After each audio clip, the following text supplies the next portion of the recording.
1 Thessalonians chapter 4, verse 13 to 18.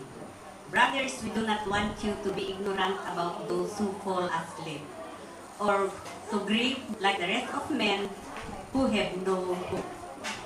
We believe that Jesus died and rose again, and so we believe that God brings with Jesus those who fall asleep with Him. According to the Lord's own word, we who are still alive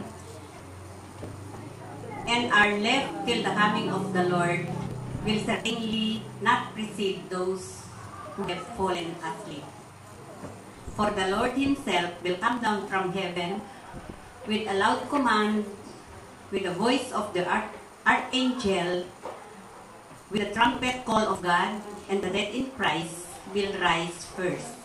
After that, we who are still alive, who are left, will be caught up together with them in the clouds, and we will meet the Lord in the air, and so we will be with the Lord forever.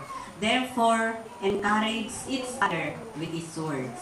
1 Thessalonians chapter 4, verse 13 to 18.